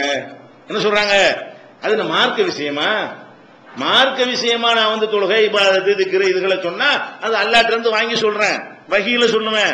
இதெல்லாம் என் மனசுக்கு பட்டதை சொன்னா நீங்க என்ன செய்யணும், இது மார்க்க சம்பந்தப்பட்டது இல்லைன்னு நீங்க செஞ்சுட்டு போக வேண்டியதானே, துன்யாவுடைய விஷயம் உங்களுக்கு தான் நல்லா தெரியும் அப்படி சொல்றாங்க. அன்தும் ஆலமு பி அம்ரி துன்யாக்கும், உங்களுடைய துன்யாவுடைய விஷயம் உங்களுக்கு தான் நல்லா தெரியும். எனக்கு அவ்வளவு நான் விவசாயத்தை படிச்சுட்டு வந்த ஒரு ஆளானா அதை சொல்லித் தர்றதுக்காக வேண்டிய அல்லாஹ் வந்து தூதரை அமைச்சு அனுப்பி இருக்கிறான். எப்படி இறைவனை ஏற்றுக்கொள்ளணும், இறைவனை நம்பணும், மறுமை எப்படி இருக்கும் அதுகளை சொல்லித் தருவதற்கு, இறைவனை எப்படி வணங்குறது என்பதை சொல்லித் தருவதற்கும், ஹலால் ஹராமுகளை சொல்லித் தருவதற்கு தான் என்னை அல்லாஹ் அனுப்பி இருக்கிறான். அதுல நான் கரெக்டா சொல்லிருவேன். ஏன்னா நானா சொல்வது இல்ல, வஹீல சொல்வது. இதெல்லாம் நானா சொல்றது, எனக்கு பட்டதை நான் சொன்னேன், இதையும் கேட்டீங்க அப்படின்னு சொல்றாங்க. இது முஸ்லிம்ல 4358வது ஹதீஸ்ல இருக்கிறது. அதுக்கப்புறம் 4356ல வேற ஒரு வாசகம் வருது, இன்னமா லனன்து லன்னா, நான் ஒரு ஊகமா சொன்னதானே, இந்த வஹீல சொன்ன இதெல்லாம் நான் ஒரு ஊகமா எனக்கு பார்க்க சரியா தெரியல சொன்னேன். ஃபலாத்து ஆஹிதுனி பில்லன்னி, நான் ஊகமா சொன்னதுக்காக என்னைய பிடிச்சு விடாதீங்க, நீங்க கேட்காம இருந்திருக்கணும், நீங்க இப்படி வாதம் நினைச்சிருக்கணும், இதுல எங்களுக்கு நன்மை இருக்கிறது, இதை நாங்க விடமாட்டோம்னு நீங்க சொல்லியிருக்கணும், நான் சொன்னதை கேட்டுவிட்டு இப்ப ஏமலே பழி கூட பாக்குறீங்க என்று ரசூல் ஸல்லல்லாஹு அலைஹி வஸல்லம் செய்றாங்க. இந்த வார்த்தையை சொன்னாங்கன்னு முஸ்லிம்ல 4356வது ஹதீஸ்ல இருக்கிறது. 4357வது ஹதீஸ் எப்படி வருதுன்னு கேட்டா, இன்னமா ஆன பஷருன், நான் ஒரு மனிதன், நான் ஒரு மனிதன் வந்து இதை அமர்த்துக்கும் பி செய்யும் என் தீனிக்கும், உங்க மார்க்க சம்பந்தமா நான் எதையாவது உங்களுக்கு கட்டளை போட்டேன்னு சொன்னா ஃபஹுது பிஹி, அதை நீங்க எடுத்துக்கொள்ள வேண்டும். ஒய்தா அமர்த்துக்கும் பி செய்யும் என் ரயி, சொந்த அபிப்பிராயமாக நான் என்னத்தையாவது சொல்றேனே ஆனால் இன்னமான பஷருன், அப்ப என்னை மனிதனாகத்தான் நீங்கள் பார்க்க வேண்டும், நான் சொன்னேன்னு நீங்க கேட்க வேண்டிய அவசியம் கிடையாது அல்லாஹ்விடமிருந்து பெற்று தர்ற விஷயத்தில் நான் தவறு செய்ய மாட்டேன். மனிதன் என்று சொல்லும் பொழுது நீங்க எல்லாம் ஒன்னு ரைட்டுன்னு சொல்லி எனக்கு தப்பா படும், எனக்கு தப்புன்னு சொல்றது உங்களுக்கு ரைட்டா படும், கடைசியில் ஏதாவது ஒன்று ரைட்டா இருக்கும். அப்படி இருக்கிற காரணத்தினால நீங்க உங்களுக்கு சரின்னு பட்டதை தான் செய்யணும் என்று நபிகள் நாயகம் ஸல்லல்லாஹு அலைஹி வஸல்லம் சொன்னதாக முஸ்லிம்ல 4357வது ஹதீஸில் இருக்குது. 4356, 4357, 4358, 56, 57 வரிசையா இந்த 3 ஹதீஸ்களை நீங்கள் பார்த்தீர்களேயானால் இதுல நம்ம என்ன விளங்குறோம்? இப்ப நபிகள் நாயகம் ஸல்லல்லாஹு அலைஹி வஸல்லத்துக்கு ஒண்ணு தெரியாத ஒண்ணு கிடையாது எழுதி வச்சுக்கிறாங்க கவிதையில. புர்தாவுல என்ன செய்யறான், ஒமின் உலூமிக்க இல்முல் லௌஹி வல் கலமின்லாம் எழுதி வச்சுக்கிறாங்க. லௌஹுல் மஹ்ஃபூல்ல இருக்க அதுல உள்ள விஷயங்கள் எல்லாம் உங்களுடைய ஞானத்தில் ஒரு சிறு பகுதிங்கிறான். ரசூலுல்லாஹ்வுடைய ஞானம் இருக்க அது பெருசா, லவ்ஹுல் மஹ்ஃபூல் இருக்கிறது கம்மியா. லவ்ஹுல் மஹ்ஃபூல் இருக்கிற அல்லாஹ்வுடைய ஞானம். இவன் இந்த புர்தாங்கிற ஒரு பேர்ல எழுதி வைக்கிற பாட்டுல எழுதி வச்சுக்கிறான், ஒமின் உலூமிக்க இல்முல் லௌஹி வல் கலமி. லவ்ஹுல் மஹ்ஃபூல்ல இருக்கக்கூடிய கலமால் எழுதப்பட்ட செய்தி இருக்கிறத அல்லாஹ் உத்தரவு போடுறான் கலமுக்கு, எழுது, என்ன எழுத, நடந்தது நடக்க இருப்பது எல்லாத்தையும் எழுது. அப்படி அந்த கலமை கொண்டு எழுதப்பட்ட செய்திகள்ல அனைத்தும் இருக்கிறது. அந்த குர்ஆன் கூட அதுல இருந்து எடுத்துட்டு வருவார் ஜிப்ரீல். அப்படிப்பட்ட ஒரு லவ்ஹுல் மஹ்ஃபூலை இவன் சொல்றான். எப்படி நான் கவிதையில் எழுதுறான், முகமது நபியே உங்கள்கிட்ட இருக்கிற இல்மு இருக்குத ஞானம் அதுல ஒரு சின்ன பகுதி தான் லவ்ஹுல் மஹ்ஃபூல் இருக்குது. அப்ப அல்லாஹ்வுக்கு தெரிஞ்சு உங்களுக்கு கூட தெரியுங்கிறான். அல்லாஹ்வுக்கு தெரிஞ்சிருக்கிறது சின்ன பாட்டு, உங்களுக்கு அதை விட ஜாஸ்தியா தெரியுங்கிறான். ஆனா அல்லாஹ்வுடைய ரசூல் என்ன பண்றாங்க, நான் ஒரு மனிதன் பா, உன்னைய மாதிரி நானும் தப்பா சொல்லி போடுவேன், நான் என்ன எல்லா சப்ஜெக்டுக்கும் ஒரு கரை கண்ட ஒரு வித்தகனா வந்து சகலகலா வல்லவனா நான் வந்திருக்கிறேனா, அப்படி என்னைக்காவது உங்ககிட்ட வந்து நான் ஆர்கியூமெண்ட் பண்ணியிருக்கிறேனா, நான் மனிதன் பா, உனக்கு வகையில அல்லாஹ் சொல்றான்னு சொல்றது கேளு, மத்தது மனிதன் மாதிரி எதாவது நான் பேசினேன்னு சொன்னா கரெக்டா பேசினா எடுத்துக்க, பொருந்தாம தப்பா பேசினா விட்டுட்டு போ என்று நபிகள் நாயகம் ஸல்லல்லாஹு அலைஹி வஸல்லம் அவர்கள் இதை சொன்னதிலிருந்து என்ன வழங்குறோம், அனைத்து ஞானமும் பெற்ற உலக ஞானங்கள் 2 லோக ஞானங்களும் அப்படி ஒருங்கே அமைய பெற்றவர்கள் என்றெல்லாம் ரசூல் ஸல்லல்லாஹு அலைஹி வஸல்லம் பத்தி சொல்றாங்க. அறிவு நம்மளெல்லாம் கூட ரசூல் ஸல்லல்லாஹு அலைஹி வஸல்லம் அது உண்மை, அறிவு சிந்தனை அதெல்லாம் அதிகமாக இருந்தது. அவங்க சுயமா பேசுற பேச்சுக்கள்ல கூட அவ்வளவு தத்துவங்கள்லாம் மீறிடும். அது வேற விஷயம். தவறு வருமா வராது, அந்த வந்திருக்குத தவறு வரவே இல்லை. அல்லாஹ் ஒருத்தங்க தவறுக்கு அப்பாற்பட்டவன். ஆதமுடைய மக்கள் அத்தனை பேரும் தவறு செய்யக்கூடியவர்கள் என்றுதானே நபிகள் நாயகம் ஸல்லல்லாஹு அலைஹி வஸல்லம் சொன்னாங்க. ஆதமுக்கு பிறந்து விட்டாலேயே அவற்றை என்ன இருக்கு, தவறுகளும் வரும். ஒருத்தர் கூட வரும், ஒருத்தர் குறைய வரும். தவறு வராம இருக்காது, கொஞ்சமாச்சும் என்ன செய்யும், தவறு வரத்தான் செய்யும் என்று இந்த சம்பவத்திலிருந்து என்ன செய்கிறோம் நம்ம பார்க்கிறோம். அதே மாதிரி இன்னொரு சந்தர்ப்பத்தில் நபிகள் நாயகம் ஸல்லல்லாஹு அலைஹி வஸல்லம் அவர்கள் முதல் சொன்னது சத்தம் இல்லாம ஓதுன ஒரு தொழுகை, அதுல ஒருத்தர் டிஸ்டர்ப் பண்ணாரு. இன்னொரு தடவை என்ன செய்யறாங்கன்னா சத்தம் போட்டு ஓதுற ஒரு தொழுகை, அதுல ஒருத்தர் டிஸ்டர்ப் பண்ணிருக்காரு. சத்தம் போட்டு ரசூல் ஸல்லல்லாஹு அலைஹி வஸல்லம் அவர்கள் ஓதி முடித்தார்கள். இன்சர்வ மின் ஸலாத்தின் ஜஹர பிஹா பில் கிராத்தி, சத்தமிட்டு ஒரு தொழுகையை ஓதி முடித்து விட்டு ரசூல் ஸல்லல்லாஹு அலைஹி வஸல்லம் கேட்டார்கள், ஹல் கரா மை அஹதும் மின்கும் ஆனிஃபா, கொஞ்சம் முன்னாடி என்னோட சேர்ந்து யாராவது ஓதுனீங்களா அப்படிங்கிறாங்க. முதல் சத்தம் போட்டு ரசூலுல்லாஹ் ஓதும் போது இன்னொருத்தர் அங்க உட்கார்ந்து ஓதி இருக்காரு. சத்தம் இல்லாம ஓதும் போது ஓதுனார், அது என்ன செய்யலாம், ஏத்துக்கலாம். இப்ப ரசூலுல்லாஹ் ஓதும் கேட்டுக்கிட்டு இருக்கனவரு அவர் என்ன பண்ணிக்கிறாரு, ஒருவேளை இவங்க ஓதுனதை கூட சேர்த்த ஒரு ஓதி இருக்கலாம், அல்ல வேற என்னத்தையாவது கூட ஓதி இருக்கலாம். ஆனா ஓதி இருக்கிறார். ரசூல் ஸல்லல்லாஹு அலைஹி வஸல்லம் சத்தம் போட்டு தொழுகை, சத்தம் போடுறதுன்னா மக்ரிப் சுபஹ் இஷா அந்த 3ல ஏதாவது ஒரு தொழுகையா இருக்கும். சத்தம் போட்டு ஓதுன ஒரு தொழுகையில அவர் பின்னாடி இருந்து ஓதுறாரு. அப்ப என்ன செய்யறாரு, நாம் யார சொல்லலாமா, நான் தான் அல்லாஹ்வுடைய தூதரை ஓதுனேன், அவர் சட்டம்னு தெரியாது தானே அப்படின்னு அவர் சொல்றாரு. அப்ப ரசூல் ஸல்லல்லாஹு அலைஹி வஸல்லம் சொல்றாங்க, இன்னி அக்கூலு மாலி உனாதுல் குர்ஆன், நான் குர்ஆன் ஓதுறதுல எனக்கு போட்டியா நீ ஓதுனா கன்ஃபியூஸ் ஆகுலப்பா, நீனும் ஓதுன நான் இப்படி ஓத முடியும், நான் ஓதும் நீ அமைதியா இருந்தா தான் நான் ஓத முடியும், நீ ஒரு பக்கம் ஓதி நான் ஒரு பக்கம் ஓதுனா எனக்கு ஓத முடியலையே. அப்ப ஒரு நேரத்தில் காதுக்கு வேலை கொடுத்தா வாய்க்கு வேலை கொடுக்க முடியல, வாய்க்கு வேலை கொடுத்தா காதுக்கு வேலை கொடுக்க முடியல. அப்ப நீ பேசுறதுனால காதுக்கு வேலை கொடுக்குறேன், நான் ஓதுறது வாய்க்கு வேலை கொடுக்குறேன், ரெண்டையும் பிரிச்சு எனக்கு கொடுக்க முடியல. அதுக்கு நீ ஓதுனீன்னு சொன்னா நான் ஓதுவது தடுமாற்றம் செய்கிறது. இப்படி படைக்கப்படல மனுஷங்கிறதுனாலதான் நானும் இப்படித்தான் இருக்கிறேன் என்று ரசூல் ஸல்லல்லாஹு அலைஹி வஸல்லம் அவர்கள் சொன்ன செய்தி திருமதியில 287வது ஹதீஸ்ல ஆதாரபூர்வமான ஹதீஸ் தான் பதிவு செய்யப்பட்டிருக்கிறத பார்க்கிறோம். இதுவும் என்ன காட்டுது, இப்ப நபிகள் நாயகம் ஸல்லல்லாஹு அலைஹி வஸல்லம் அவங்க இந்த மனிதத்தன்மையை எடுக்கப்பட்டவர்களாக என்ன செய்யல, படைக்கப்படவே இல்லை. சகல அதிகாரங்களும் படைத்தவர்களாக, நினைச்சதையெல்லாம் செய்து காட்டக்கூடியவர்களாக, முடிக்கக்கூடியவர்களாக அவர்கள் படைக்கப்படவில்லை. அப்படின்னா மற்ற மகான்கள் எப்படி இருப்பாங்க, இதை நம்ம விளங்கிக் கொள்கிறோம். அதே மாதிரி வந்து இன்னும் சொல்ல போனா என்னன்னு கேட்டா, நான் ஒரு தடவை சொல்றாங்க ரசூல் ஸல்லல்லாஹு அலைஹி வஸல்லம், லன் யுத்கில அஹதன் அமலுல் ஜன்னா, எந்த ஒரு மனிதனையும் அவனுடைய அமல் சொர்க்கத்துக்கு போய் சேர்க்காது. இப்ப நம்ம அமல் செய்யறோம், தொழுகை நோன்பு வணக்கங்கள்லாம் செய்யறோம், நம்மளை இதுதான் சொர்க்கத்தில் போய் சேர்க்குன்னு சொல்ல முடியுமா? சொல்ல முடியாது. மார்க்க அடிப்படையில் நம்ம செய்யக்கூடிய அமல்களுக்கு என்ன தரணும்னு பார்த்தோம்னு சொன்னா, ஒரு சின்ன ஒரு கூலி தான் உங்களுக்கு தரணும். ஒரு கடையில் சம்பளத்துக்கு வேலை பார்க்குறீங்க, ஒரு மாசம் வேலை பார்க்குறீங்க. ஒரு மாசத்துக்கு வேலை பார்த்தா இந்த காலத்தில் என்ன செய்யறான், ஒரு 5000 ரூபாய். ஒரு லேபருக்கு என்ன சம்பளம்? ஒரு 5000 ரூபாய் கொடுக்குறான்னு வைங்களேன். ஒரு லேபருக்கு சம்பளம் 5000 ரூபாய். இந்த 5000 ரூபாய் நீங்க ஒரு மாசம் வாங்குறதுக்கு என்ன செய்றீங்க? ஒரு நாளைக்கு 8 மணி நேரம் வேலை செய்றீங்க. ஒரு நாளைக்கு குறைஞ்சபட்சம் எவ்வளவு? 8 மணி நேரம் அந்த கடையில் போய் நின்றா தான் ஒரு மாசத்துக்கு பிறகு உங்களுக்கு என்னவாகு? 5000 ரூபாய் கிடைக்கிறது. அப்ப 8 மணி நேரம் ஒரு நாளைக்கு வேலை பார்த்தீங்கன்னு சொன்னா அதுக்கு ஒரு மாசத்துக்கு உங்களுக்கு கிடைக்கிறது எவ்வளவு? 5000 ரூபான்னா நீங்க தொழுகைக்கு வர்றீங்க. தொழுகைக்கு வந்தா 5 வேளை தொழுகைக்கு எவ்வளவு? 50 நிமிஷம் வருமா? 50 நிமிஷம் தான் வரும். அப்ப 5 வேளை தொழுகைக்கு நீங்கள் 10 நிமிஷம் ஒதுக்குனீங்கன்னு சொன்னா ஒரு நாளைக்கு அல்லாஹ்வுக்காக நீங்கள் ஒதுக்குற நேரம் எவ்வளவு? ஒரு 1 மணி நேரம் ஒதுக்குறீங்க. இந்த 8 மணி நேரத்துக்கு மாசம் 5000 ரூபான்னா 1 மணி நேரத்துக்கு மாசம் எவ்வளவு கொடுக்கணும்? நீ செஞ்ச வேலைக்கு என்ன கூலி கொடுக்கணும்? 1 மணி நேரம் தான் ஒரு நாளைக்கு ஒதுக்கி இருக்கிற. இந்த 1 மணி நேரத்துக்கு உனக்கு என்ன தரணும்? 8ஆல பிரிக்கணுமா இல்லையா? அப்ப 500 ரூபாய் கொடுக்கணும் இல்லையா? 600 ரூபாய் கொடுக்கணும். உனக்கு வந்து ஒரு மாசத்துக்கு உனக்கு எவ்வளவு தரணும்? ஒரு 600 ரூபாய் தரணும். 600 ரூபாய் தர்றதா இருந்தா வருஷத்துக்கு எவ்வளவு? வருஷத்துக்கு ஒரு 7000 ரூபாய் வரும். ஒரு 50 வருஷம் இருந்தேன்னு வைவேன், அது எவ்வளவு வரும்? 7000 ரூபாண்டா 35 லட்சம் ரூபாய், 3 லட்சம் ரூபாய் வருமா? 3 லட்சம் ரூபாய் வருது. அப்ப ஒரு 3 லட்சம் ரூபாய்க்கு கையில கொடுத்து போ, உனக்கு முடிஞ்சு போச்சுன்னு சொல்லிடலாம். அல்ல அதையா தர்றான்? அல்ல அப்படியே தரப்போறாங்க. இந்த நம்ம எவ்வளவு நேரம் ஒதுக்குறோமோ அதுக்கு உள்ள கணக்கு போட்டு தர்றதா இருந்தா ஒரு 3 லட்சம் ரூபாய் தந்தா என்ன செய்யும்? நமக்கு வந்து டேலி ஆகி போயிடும் நம்ம செஞ்ச வேலைக்கு. அவன் கொடுக்குற என்னடாண்டு கேட்டா அரண்மனைங்கிறான், நினைச்சது கிடைக்குங்கிறான், மங்களாங்கிறான், ஆறு ஓடுங்கிறான், அப்படி இப்படி என்னென்னமோ தங்க நகைங்கிறான், பட்டாடைங்கிறான். பார்த்தா என்ன செய்ய முடியல, இதுக்கு போட்டு கூலியான்னு நினைக்கிறோம். அப்ப இந்த நம்ம செஞ்ச அமல்களுக்கு அந்த கூலி கிடையாது. அமலுக்கு கணக்கு பண்ணி கொடுக்கறதா இருந்தா தர்மம் செய்யறோம். தர்மம் செஞ்சா அதுக்கு உள்ளதுதானே கொடுக்கணும். 10 காசு தர்மம் செஞ்சியா 10 காசு அளவுக்கு ஏதாவது ஒன்று தந்துட வேண்டியதானே. வேணா ஒரு 12 காசுக்கு வாங்கிக்க. ஒரு 100 ரூபாய் செலவு பண்ணியா ஒரு 120 ரூபாய் வாங்கிட்டு போ.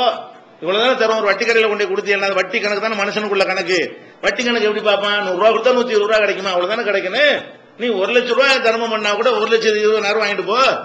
1 லட்சம் தர்மம் பண்ண இந்த ஒரு 20,000 வாங்கிக்க. அவன் என்ன செய்யறான்? 1க்கு 10ங்கிறான். உதாரணம் காட்டுறான். என்ன செய்யறான்? அல்லாஹ்வுடைய பாதையில செலவு செஞ்சீங்கன்னு சொன்னா அது ஒரு கதிரை போல, ஒரு தானியத்தை போல. அந்த தானியத்தை மண்ணில் போட்டு புதைக்கிறீங்க. புதைச்சா என்ன செய்கிறது? அதுல இருந்து ஒரு கதிர் முளைக்கிறது, ஒரு செடி முளைக்கிறது.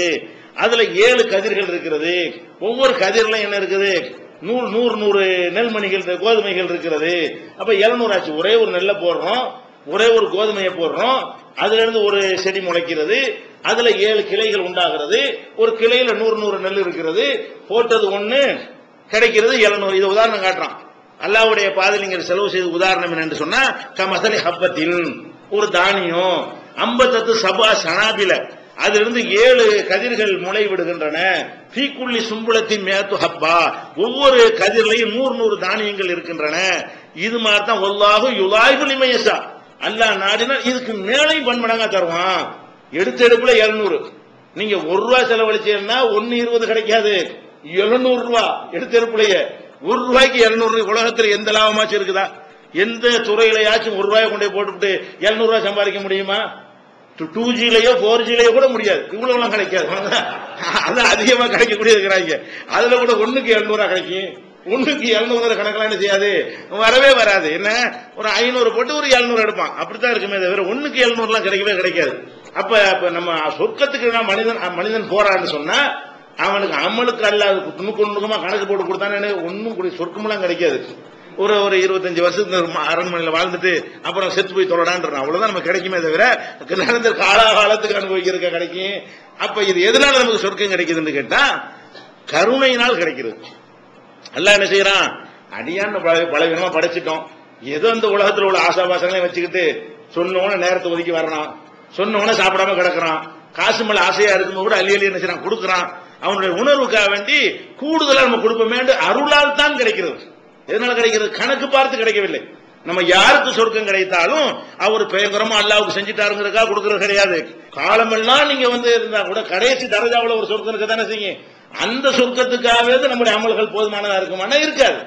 அதைத்தான் சொல்றாங்க ரசூல் ஸல்லல்லாஹு அலைஹி வஸல்லம், லன் யுத்ஹில அஹதன் அமலுல் ஜன்னா, எவருடைய அமலும் ஒரு மனிதனை சொர்க்கத்துல சேர்க்காது அப்படிங்கிறாங்க.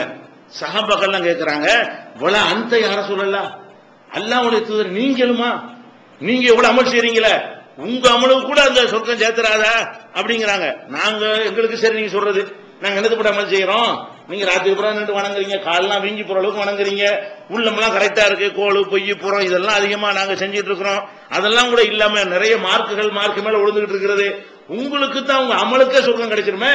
அவர் கேட்கிறாரு, உங்களை பார்த்தா என்ன செய்யறது, உங்க அமல்களும் அதனுடைய தரத்தையும் வச்சு பார்த்தா அதுக்காக வேண்டிய சொர்க்கம் கிடைச்சு போயிருமேங்கிறதுனால அவர் கேட்கிறாரு, அந்த யார சொல்லலாம் அல்லாஹ்வுடைய தூதர் உங்களுக்கும் இப்படித்தானா அப்படிங்கிறாரு. அப்ப என்ன செய்யறாங்க, ஆமா நானும் தான், இல்லா ஐயத்தகம்மதனி அல்லாஹு பிஃபத்லி வ ரஹ்மா, அல்லாஹ் தன்னுடைய அருளால் என்னை போர்த்தி கொண்டாலே தவிர என் கதி அதுதான், என்னை அருளை கொண்டு அவன் சொர்க்கத்தில் சேர்த்தால் உண்டே தவிர என்னுடைய அமலு கணக்கு பண்ணி அதைத்தான் தருவேன் சொன்னா நான் சொர்க்கம் வாசல் கூட கேளாது.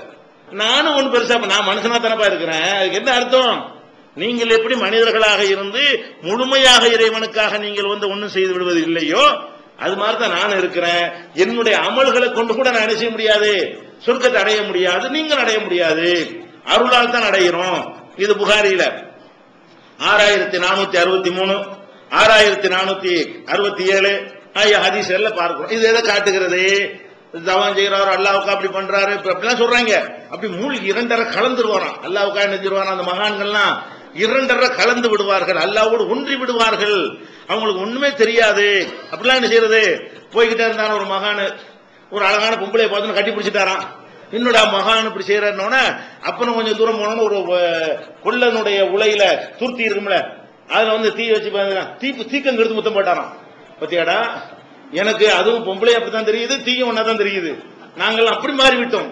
எங்களை நீ பொம்பளை கட்டி பிடிச்சோம் தப்பா நினைச்சியா, பொம்பளையும் நான் முத்தம் போடுவேன், தீக்கங்கையும் முத்தம் போடுவேன், நாங்கள் வேற படைப்புண்டாராம் அந்த மகான். அப்பதான் மகான்களுடைய மதிப்பு தெரிஞ்சுக்கிருக்கான். இதெல்லாம் கதை, இது மாதிரி நம்ம யாரு வேணாலும் சொல்லலாம். இது என்ன குரானா, இது ஹதீஸா, குரானும் இல்லை, இது ஹதீஸும் இல்லை, இது ஒரு லாஜிக்கும் இல்லை, இது உண்மையும் இல்லை. அப்படி இருந்தா கொண்டு வந்த மகானை கொண்டு கொடுத்து பார்ப்போம்.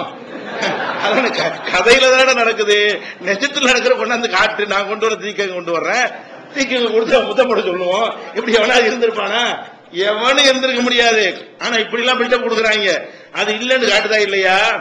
ரசூல் ஸல்லல்லாஹு அலைஹி வஸல்லம் அவங்க என்ன செய்றாங்க, அப்படிலாம் ஒன்றிலாம் போயெல்லாம் இருக்க முடியாது, நானும் உங்களை மாதிரி தான், நானும் உங்களை மாதிரி சில குறைகளோட தான் இருக்கு. இந்த அமலுக்கெல்லாம் பெரிய மார்க்கெல்லாம் கிடைக்காது, கருணைக்கு தான் நல்லா தர்றான்.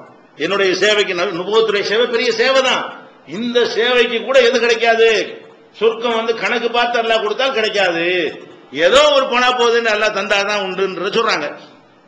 அதே மாதிரி ரபி ஆண்டு ஒரு சஹாபி, அவர் என்ன செய்யறாருன்னு கேட்டா, நான் நபிகள் நாயகம் ஸல்லல்லாஹு அலைஹி வஸல்லம் அவர்களோடு இரவுல தங்குறேன், அவங்களோட ஒரு நாள் நைட்ல என்ன செய்யறாரு, ஹால்ட் பண்றாரு, அவங்களோட தங்குறாரு. தங்கும் போது உழு செய்வதற்கு ரசூல் ஸல்லல்லாஹு அலைஹி வஸல்லம் தயாராகும் பொழுது இவர் போய் என்ன செய்யறாரு, உழு செய்யறதுக்கு வேகமா தண்ணி எல்லாம் எடுத்துட்டு ரசூலுல்லாஹ் உழு செய்யறதுக்கு தண்ணி எல்லாம் கொடுக்குறாரு. காலையில எழுந்திருச்சு உழு செய்வாங்க இல்லையா, உழு செய்வதற்கு தண்ணி எடுத்து கொண்டாந்து கொடுக்குறாரு. கொடுத்தவன ரசூலுல்லாஹ் சந்தோஷப்பட்டு, நம்ம தண்ணி கொண்டு வந்து கேட்க கூட இல்ல, நமக்கு என்ன தேவைன்னு விளங்கிட்டு அவரா போய் என்ன செய்யறாரு, உழு செய்யற தண்ணி எல்லாம் எடுத்துட்டு வர்றாருன்றவன. அப்ப ரசூல் ஸல்லல்லாஹு என்ன செய்யறாங்கன்னா, காலலி சல், உனக்கு ஏதாவது வேண்டாம் என்ற கேள்விப்பாங்கிறாங்க. ஒரு ஆர்வம் அவர் செய்யறாருங்கிறதுனால அவர் என்ன செய்யறாரு, ரசூல் ஸல்லல்லாஹு அலைஹி கேட்கறாங்க, சல் ஏதாவது கேளு, என்கிட்ட காசு வேணுமா, உனக்கு தேவைப்படுதா, உனக்கு ஏதாவது தேவை இருக்கான்னு கேட்கறாங்க. அவர் என்ன செய்யறாருன்னு கேட்டா, காசு பணம் எனக்கு வேண்டியது இல்ல, அஸ்அலுக்க முராஃபகத்தக ஃபில் ஜன்னா, எனக்கு சொர்க்கத்தில் உங்களோட இருக்கணும், அதான் உங்கள்கிட்ட நான் கேட்கிறேங்கிறாரு. தண்ணி எல்லாம் எடுத்து வச்சதுக்கு ஹெல்ப் பண்ணதுக்காக உனக்கு ஏதாவது வேணுமான்னு அவர் ரசூலுல்லாஹ் எது கேட்டாங்க, ஏதோ காசு பணம் கேட்பாரு, கொடுத்துடலான்னு கேட்கறாங்க, ஏதாவது கேள்பாண்டு. அவர் என்ன செய்யறாரு, அஸ்அலுக்க முராஃபகத்தக ஃபில் ஜன்னா, சொர்க்கத்தில் உங்களோட நான் இருக்கணும், அதான் எனக்கு தேவை அப்படிங்கிறாரு. அப்ப ரசூல் ஸல்லல்லாஹு அலைஹி வஸல்லம் அவகைறதாலிக்கு வேற கேள்ப்பா, இதை விட்டுட்டு இது ஏன் கேட்கிற, இதை விட்டு வேற கேள் அப்படிங்கிறாங்க. அவர் என்ன செய்யறாரு, கொடுத்து போவது அதான் வேணும் எனக்கு, இது கேட்காத வேற கேளுங்கிறாங்க. அப்ப என்ன செய்யறாங்க, அவரு எனக்கு அதான் வேணும், வேற எதுவும் தேவையில்லை. அப்ப ரசூல் ஸல்லல்லாஹு அலைஹி சொல்றாங்க, அது நமக்கு முடியாது, நீ அப்படி அடைஞ்சு உனக்கு சொர்க்கத்தில் என்னோட இருக்கணும் என்று சொன்னால், இன்னி அலா நஃப்ஸிக பி கஸரத்தி சுஜூத், அதிகமாக சஜிதாக்கள் செய்து, தொழுகைக்கு அப்படி சொல்றாங்க, அதிகமாக தொழுகை சுன்னத்தான நபிலான அதிகமான தொழுகைகளை நீ செய்து நீ அதுக்கு எனக்கு உதவி செய்து கொள், அதுக்கு அல்லாஹ் தருவான்ல, அப்ப நீ இருந்து கொள்ளலாம். நீ இபாதத்துகளை அதிகமாக்கி கொண்டாதான் என்னோட இருந்து கொள்ள முடியுமே தவிர எனக்கு தண்ணி கொண்டாந்து கொடுத்ததுனால தான் இருந்த முடியுமா? ஒழு செய்ய தண்ணி கொண்டாந்து கொடுத்ததுனால உன்னை கொண்டு பக்கத்துல கொண்டு வச்சுக்கிறவனா? அதெல்லாம் முடியாது. அல்லாஹ் எனக்கு பக்கத்துல நீ வரணும்னு சொன்னா அதுக்கு சில வேலைகள் அல்லாஹ் வச்சிருக்கிறான். என்ன வேலை? வணக்கங்களை அதிகப்படுத்தணும். ஒரு அடியான் என்னை நெருங்குறதா இருந்தால் நபிலான வணக்கங்களை கொண்டு என்ன செய்யறான்? நெருங்குகிறான். நெருங்கிட்டா அவன் கேட்கறதெல்லாம் நான் கொடுப்பேன் என்றெல்லாம் இருக்கிறதை வைத்து ரசூலுல்லாஹ் சொல்றாங்க, நீ எனக்கு அருகில் இருக்க நீ ஆசைப்பட்டாயானால் அதிகமாக வணக்க வழிபாடுகளை, தொழுகையை போன்ற வணக்க வழிபாடுகளை அதிகமாக செஞ்சு நீ உதவி செய்து கொள். அதான் செய்ய முடியுமே தவிர இது பத்தாது. இதை செஞ்சதுனால நான் போய் என்ன செய்ய மாட்டேன், உன்னை எனக்கு பக்கத்தில் கொண்டு வச்சுக்கிற மாட்டேன். ஏன்னா அந்த நாளில் உள்ள தீர்ப்பளிக்கிற அதிகாரம் என் கையில கிடையாதுங்கிறதுக்காக வேண்டி அப்படி சொல்றாங்க. இப்ப இதெல்லாம் எதை இவங்க என்ன செய்யறாங்க? அவளையா அப்படி பார்த்தால சொர்க்கத்தில் கூட்டு போயிருவான் முடியுதுன்னு சொல்லி சீட் எழுதி தான் கொடுக்குறாங்க. பேப்பர்ல எழுதி, அதாவது சொர்க்கத்து சீட்டா அது முறியது வாங்கும் போது கொடுத்துடுறது. அடக்கம் பண்ணும்போது அதை வச்சு அடக்கம் பண்ணிடணுமா? அந்த பேப்பரை உள்ள போட்டு என்ன செய்யணுமா? அடக்கம் பண்ணிட்டோம்னா முன்கர் நக்கெல்லாம் வந்தா என்ன செய்வாராம்? இவர் சீட்டு வாங்கினவர் விட்டுருங்க. இப்படிலாம் சிரிக்கிறது இல்ல, இப்படிலாம் சொல்லி ஏமாத்திட்டு இருக்கிறாங்க. இந்த முறியது சீட்டு கொடுத்து நிஜத்துக்கும் நான் மிகையா சொல்லவில்லை. ஏன்னா நாங்க முறியது வரைக்கும் நாங்கெல்லாம் போன ஆளுக்கு, அதனால சொல்றோம். நானும் முறியது வாங்கி இருக்கிறேன், அதனால என்னென்ன ஃப்ராட் எல்லாம் பண்றாங்க நமக்கு தெரிகிறது. அப்ப இப்படி எல்லாம் சொல்றாங்களே, அப்ப ரசூல் ஸல்லல்லாஹு அலைஹி வஸல்லம் அது முடியலைங்கிறாங்களே. இப்போ ரசூலுல்லாஹ்வுக்கு நிஜமா ஒரு உதவி எல்லாம் செஞ்சிருக்கிறாரு, அதுக்காண்டி சொர்க்கத்துக்கு பார்க்காது, அது நமக்கு முடியாதுப்பா. நீயும் வணக்க வழிபாடு எல்லாம் சொன்ன கட்டளை செஞ்சுட்டு போ என்று சொன்ன செய்தியை நம்ம பார்க்கிறோம். முஸ்லீம்ல 754வது ஹதீஸ்ல நம்ம பார்க்கிறோம். அப்ப இதெல்லாம் வச்சு பார்க்கும்போது என்ன தெரிகிறது என்று சொன்னால், நபிகள் நாயகம் ஸல்லல்லாஹு அலைஹி வஸல்லம் அவர்கள் எல்லா நிலையிலையும் மனிதத்தன்மை உடையவர்களாக இருந்தார்களே தவிர மனிதத்தன்மை அப்பாற்பட்டவர்களாக இருக்கல என்பதை நம்ம விளங்கிக் கொள்கிறோம். அல்லாஹ்